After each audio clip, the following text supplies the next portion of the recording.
Assalamualaikum warahmatullahi wabarakatuh. Halo Sobat Cibiran, selamat datang di podcast kita hari ini. Tempat ngobrol santai namun penuh dengan makna seputar program JKN.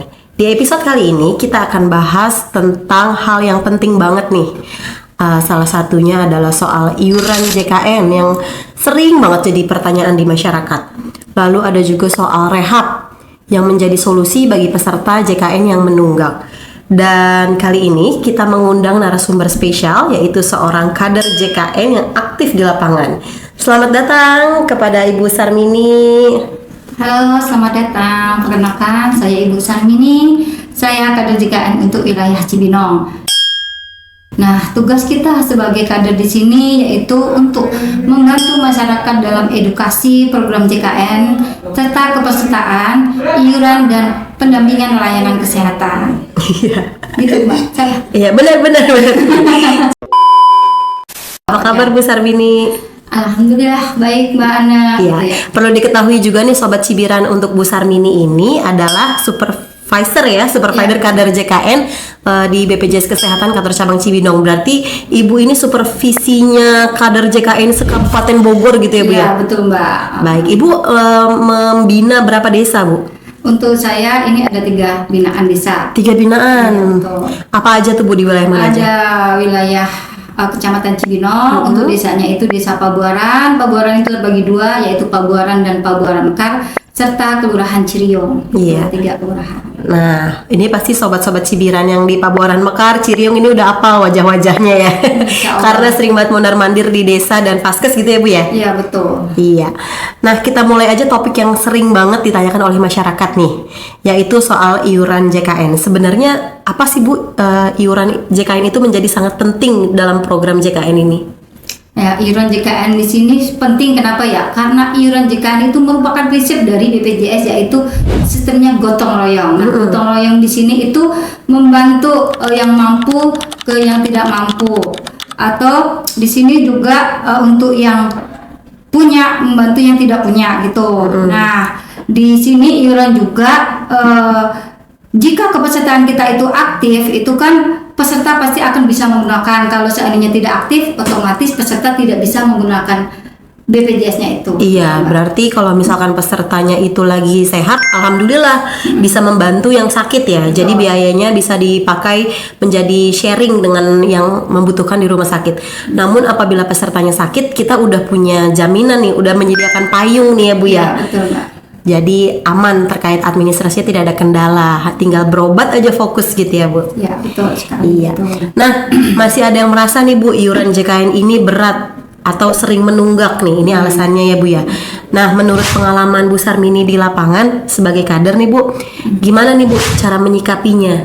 Ya, emang kalau di lapangan sering satu faktor utama orang yang sering menunggak itu utamanya adalah faktor keuangan. Nah, dia lebih mementingkan untuk kepentingannya wajib dia dulu, misalnya buat makan lah, buat kepentingan sekolah atau buat anak-anaknya. Nah, itu untuk yang BPJS di nomor sekian kan gitu. Nah, tapi di sini juga para peserta juga selain itu juga yang kedua ada kurang pemahamannya juga tentang JKN. Nah, kebetulan di sini kan untuk program di BPJS untuk yang menunggak sini sebenarnya ada program terbarunya, yaitu program rehab atau program dicicil gitu. Jadi masyarakat itu lebih mudah, lebih ringan. Yang tadinya harus membayarkan iuran itu full, sekarang ada program ini tinggal pembayarannya itu dibayarkan secara dicicil. Gitu, iya. Nah, syarat untuk bisa daftar rehab tuh apa aja sih Bu? Nah, syarat utama yaitu peserta itu menunggak sudah lebih dari 4 bulan. Oh, 4 bulan. Nah, iya. Nah, nanti untuk pendaftaran rehabnya sendiri bisa langsung dilakukan melalui aplikasi mobil JKN. Nah, itu yang lebih gampangnya itu langsung dari aplikasi gitu, Mbak. Iya. Nah, itu nanti seandainya kan di sini terhitungnya tagihan itu dari kebijakan dari BPJS itu yang sudah di atas 2 tahun dibayarkannya hanya 2 tahun atau 24 bulan. Itu seandainya peserta nih banyak nih yang sudah si A 2 tahun, si B 5 tahun, si C 10 tahun. Nah, ketiga peserta ini sama-sama sudah di atas 2 tahun. Namun iuran yang ditagihkan oleh BPJS hanya 2 tahun atau 24 bulan maksimal ya. Jadi itu yang dinamakan pemutihan ya Bu ya. Iya, betul. Jadi pemutihan itu namanya pemutihan DBS gitu, Mbak.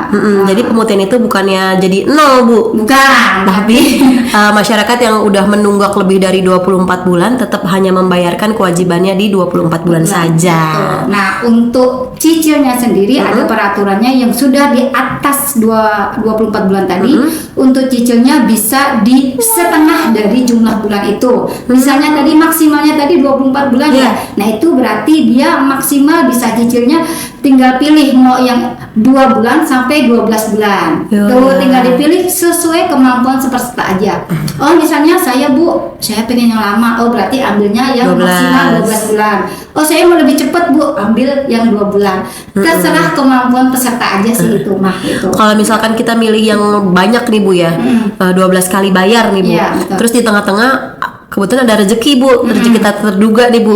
Mau langsung dilunasin bisa? Bisa. Nanti tinggal dipilih aja di menu rehabnya itu, diklik di menu pelunasan program. Nanti otomatis sisa tagihan atau cicilan yang tadinya sudah dibayarkan cicil itu ada tersimulasi semuanya. Oh, berapa yang harus dibayarkan. Oh, jadi itu semua diklik oke, udah langsung muncul sisanya berapa, tinggal bayar, langsung aktif. Seperti mantap. Itu semua ada di aplikasi Mobile JKN ya, Bu? Ada semuanya sekarang, semua fitur ada di aplikasi, jadi mempermudah masyarakat untuk menggunakan aplikasi Mobile JKN. Real, teman-teman. Jadi ini testimoni dari kader JKN. Aplikasi Mobile JKN juga sangat membantu masyarakat ya, termasuk pelunasan, rehab, dan tunggakan iuran itu semua ada di aplikasi. Sekarang ini lagi boomingnya ya, semua vaskes pertama atau vaskes lanjut harus menggunakan antrian online untuk pendaftaran masuk ke rumah sakit atau ke vaskes pertama. Wajib. Jadi wajib nih semua peserta harus punya aplikasi Mobile JKN ini. Iya, biar ngantrinya itu kita nggak perlu dari subuh ya, Bu ya. Iya, betul. Nggak perlu ninggalin helm atau sendal lagi nih di puskesmas. Cukup ngambil antrian online, terus kita datang sesuai jadwal yang ada di aplikasi Mobile JKN. Betul, gitu. Baik. Nah, kalau untuk pendaftaran tadi udah disebutkan ya, Bu ya. Berarti lewat untuk rehab sendiri lewat aplikasi Mobile JKN. Kalau lewat Ibu Sarmini sendiri bisa? Untuk apa nih? Daftar rehab. Daftar rehab. Ya, kita bisa bantu, tetap HP yang digunakan HP-nya peserta. Oh, jadi sifatnya hanya mengedukasi ya, Bu ya. Betul. Karena untuk aplikasi ya Mobile JKN kan satu akun ini satu nomor HP dan email yang digunakan. Jadi nggak bisa akun saya dipakai untuk orang lain, itu nggak bisa. Oh iya, benar-benar. Kan data bisa bocor lah istilahnya. Iya. Di sini maksimal penggunaan satu HP itu buat 3 akun. Oh, 3 akun. Iya, misalnya kan dalam satu rumah nih. Ayah ibunya masuknya PU, anaknya masuknya ada yang mandiri BPU, ada lagi yang perusahaan. Nah, ketiga keluarga ini kan sama-sama satu kakak, namun beda kepesertaan masing-masing. Jadi mereka menggunakan akun masing-masing. Misalnya si anak punya akun sendiri menggunakan HP-nya sendiri, si kakaknya misalnya juga akunnya beda menggunakan akunnya. Kalau mereka sama-sama misalnya karena dia orang nggak mampu atau gimana, bisa menggunakan satu HP buat 3 kali akun, cuman nomor HP dan email tetap berbeda. Oh gitu. Jadi Cuma bisa ganti kartu iya. gitu. Berarti kalau lebih dari 3 kali itu kedetek ya, Bu ya? Terbaca. Nanti otomatis HP-nya di situ ada bacaan HP ini sudah digunakan di nomor NIK sekian udah 3 kali gitu. Jadi mau nggak mau ya udah nggak bisa dipakai kalau udah tulisannya 3 kali. Gitu. Jadi harus dengan orang yang bersangkutan karena ini terkait dengan kerahasiaan data. Betul. Ya. Nggak ada ruginya juga kok ya, Bu ya, punya aplikasi Mobile JKN. Karena peserta JKN itu ngurus administrasi, mau ngurus pelayanan kesehatan juga lewat aplikasi Mobile JKN lagi, aplikasi Mobile JKN lagi. Iya, karena sekarang kan udah zamannya digital ya. Iya, jadi betul. semua serba harus digital. Iya, kesian nenek saya, Bu. Harus buka HP. Betul. Paling kalau nenek-nenek bantuin cucu atau anaknya biasanya seperti itu. Jadi memang wajib ya sifatnya ya. Betul. Sekarang semua fasilitas dari vaskes pertama tuh sudah diwajibkan semua. Kemarin rata-rata kalau masih 1 atau 2-3 kali tuh masih dimaafkan ya, boleh. Tapi kalau udah ketiga kali udah diperingatkan untuk memakai aplikasi Mobile JKN, pasti akan ditolak, nggak boleh Ibu. Wah, saya baru tahu nih Bu dari Bu Sarmini kayak gitu. Betul, sekarang ya. Iya, pelayanannya seperti itu. Untuk di vaskes pertama 1 atau 2 kali dia berobat masih boleh nih pakai kartunya aja. Nah, tapi kalau udah kan waktu pelayanan pengambilan nomor antrian juga ditanyakan, Ibu mana sudah buka aplikasi belum? Iya. Oh belum nih, masih pertama boleh. Iya. Nah yang kedua atau ketiganya kan sudah diperingatkan dari awal, Ibu buka aplikasi ya nanti gitu. Nah kalau udah diperingatkan sampai yang ketiga dia masih belum punya akan ditolak oleh vaskes pertama tersebut, seperti itu Mbak. Ini akibat nggak punya aplikasi mobile JKN aja ditolak nih. Iya, jadi kita nggak bisa berobat. Iya. Gitu kan sayang juga. Nah, balik lagi ke iuran nih Bu ya, Iya, ke siap. peserta yang menunggak. Yang untuk jadi sasaran ibu yang untuk ditagihkan ini, pesertanya nih ngaku nih nggak ada biaya Bu. Biasanya ibu kan menagihkan, ini kamu iurannya nih ada tunggakan segini bulan. Bu, tapi saya nggak ada biaya Bu. Nah, yang ibu lakukan nih seperti apa Bu? Ya tadi solusi dari BPJS kalau peserta nggak mampu itu ada ikut program rehab. Disuruh dicicil. Ibu jadi menawarkan rehab. Iya betul. Nah untuk dicicil ini kan apalagi nih banyak sekarang ini peserta yang menunggak, tapi kepesertaannya sudah beralih segmen. Misalnya dia peserta mandiri nih, terus pernah ngajuin ke kelurahan atau ke desanya untuk PBI.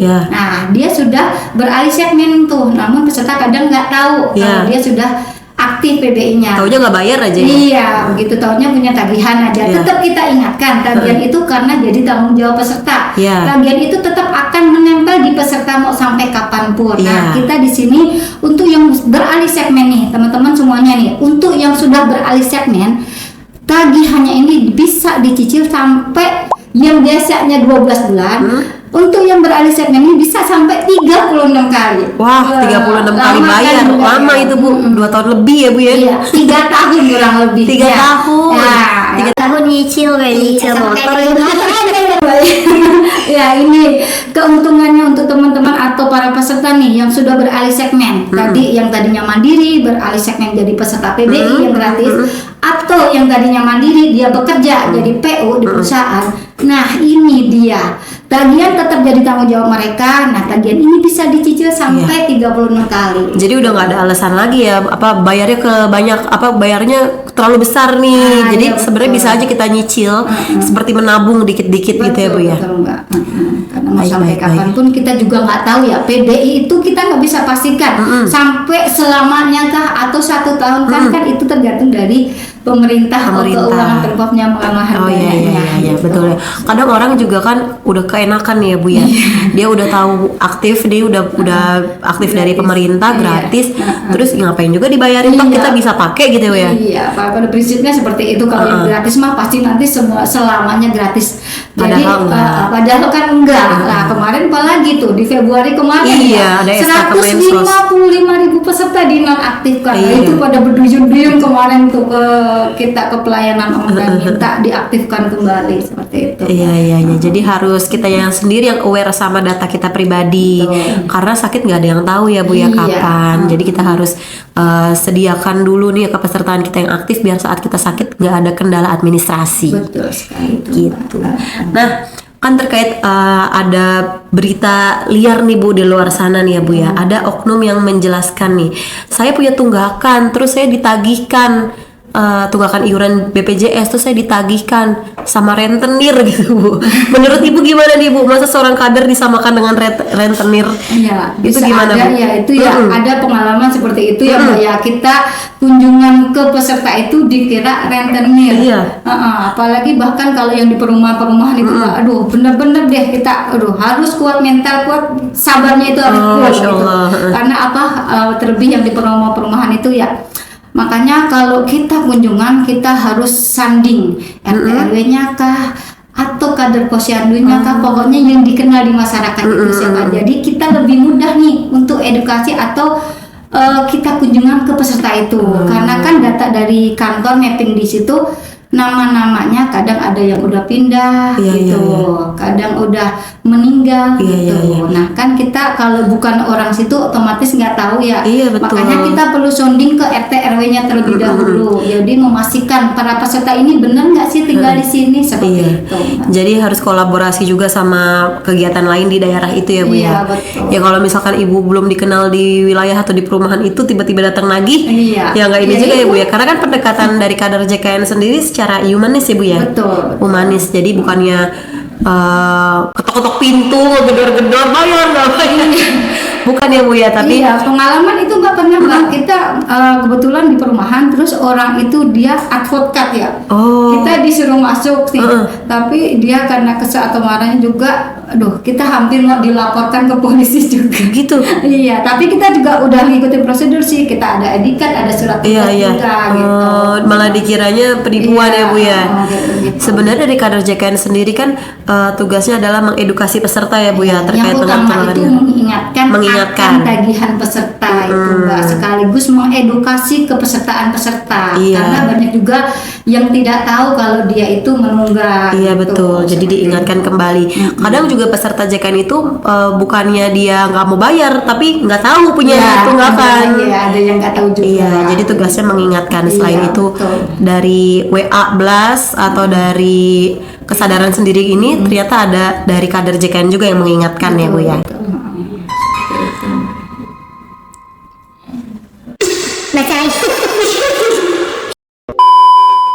Nah, ini menarik sekali Bu pembicaraan kita siang hari ini.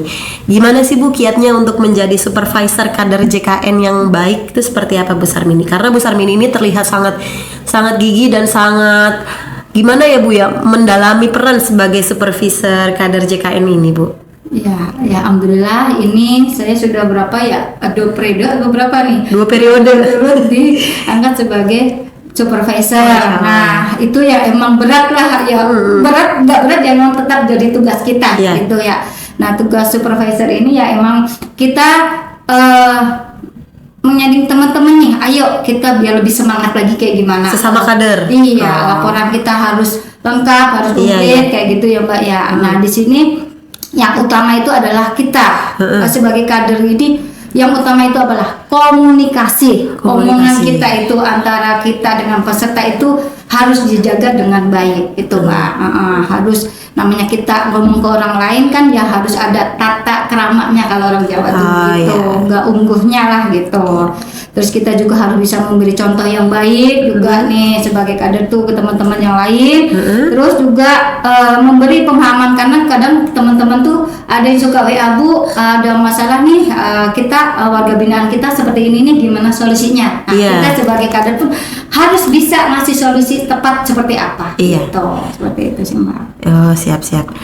Jadi harus sigap juga ya Bu ya. Betul. Jadi kalau di masyarakat butuh informasi atau butuh tuntunan gitu kayak misalkan pendaftaran rehab itu bisa nanya langsung ke kader JKN di wilayah masing-masing. Nah, kebetulan kan saya ada jadwal nggak setiap harinya itu untuk kader JKN di sini, saya yang utama dulu mendahului adanya BPJS online. BPJS online. Ini khusus untuk di Pabuaran aja apa di semuanya? Di semuanya boleh sih. Nah, untuk tim kader yang sudah bergabung untuk online ini baru saya dan Bu Suti Olisa. Nah, di sini untuk layanan online ini sebenarnya kita sebagai kader tuh buat malah meringankan kita. Karena yang tadinya kita kunjungan door to door ke masyarakat, sekarang masyarakat yang nyari kita, gitu. Apalagi kalau kita sudah dikenal nih sama masyarakat tinggal, Bu Sarmini layanannya di sana nih, hari ini di sini. Ya, jadi kita nggak perlu lagi berkunjung ke rumah, tapi juga ada sih kita nanti suka ada Pak RT nelpon Bu, di sini ada warga yang begini, kita kunjungan ke rumahnya, gitu juga. Yang penting kita ada edukasi nih antara RT dan RW. Kita selalu memperingatkan Pak RT, ini warganya nih yang menunggak ini. Nanti tolong dikasih tahu ya. Nanti suruh datang nih di jam pelayanan pada saya online gitu. Nah, banyaklah kadang warga yang suka berkomentar, oh iya saya nih malu nih di tim Pak RT gitu. Jadi terus datang ke jam pelayanan kita. Kalau untuk BPJS online sendiri kan artinya yang melayani itu pegawai BPJS. Cuma ibunya hadir di desa. Iya, di desa atau di kelurahan itu kita menyiapkan laptop dan perlengkapan tempat kursi duduk lah gitu buat para peserta gitu. Jadi BPJS online ini kan mempermudahkan atau meringankan masyarakat, gak perlu datang ke kantor. Apalagi kemarin Bu Betty ya sebagai ketua di sini, cabang pelaksana di sini, untuk Cibinong ini banyak nih, paling banyak yang datang ke kantor BPJS. Gitu. Kayak jarak itu tidak akan membuat mereka lelah gitu ya Bu ya. Orang dari balik gunung susah-susah ke sini, padahal semuanya bisa dari digital, aplikasi mobile giant, bahkan dari BPJS online sendiri. Iya, Jadi ada. hanya perlu dari ke desanya ya Bu ya, terus sudah disediakan laptop atau perangkatnya untuk berkomunikasi dengan petugas BPJS. Sama halnya kan ini daripada kita jauh-jauh datang ke kantor, Ya. ke pelayanan BPJS online ini juga sama aja. Sama gitu. aja, tetap dilayani juga, Betul, dan sama aja. dan kerahasiaan data juga tetap terlindungi. Betul, Mbak. Gitu. Ini Bu Sarmini, ini udah masuk ke episode terakhir nih Bu. Oh iya, benar. Maksudnya segmen terakhir. Terakhir kita tutup Iya. Cibiran. Kalau boleh satu pesan nih Bu untuk masyarakat soal iuran JKN apa nih Bu? Ini ya, untuk iuran JKN itu tadi yang dijelaskan di atas ya, iuran JKN itu adalah bentuk dari sistem BPJS, yaitu gotong royong. Gotong royong, Iya, checklist. gotong royong ya. Nah, yang kedua, peran penting kita sebagai kader itu sangat diperlukan di masyarakat. Iya. Gitu. Dan yang utama lagi juga untuk sebagai supervisor kita akan menciptakan sama-sama semangat buat teman-teman semuanya. Gitu. Iya. Itu semua.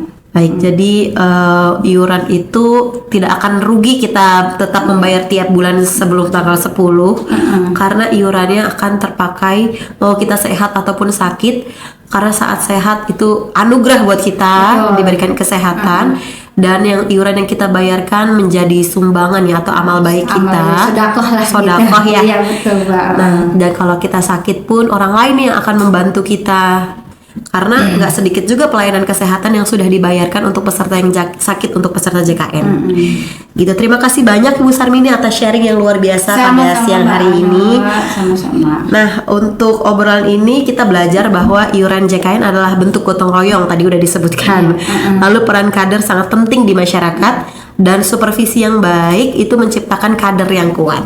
Nah, akhir kata, tetap jaga kesehatan, patuhi kewajiban, dan manfaatkan hak layanan JKN dengan bijak. Saya Anne dan Saya Ibu Sarmini. kami pamit undur diri. Mohon maaf apabila ada salah kata. Wassalamualaikum warahmatullahi wabarakatuh.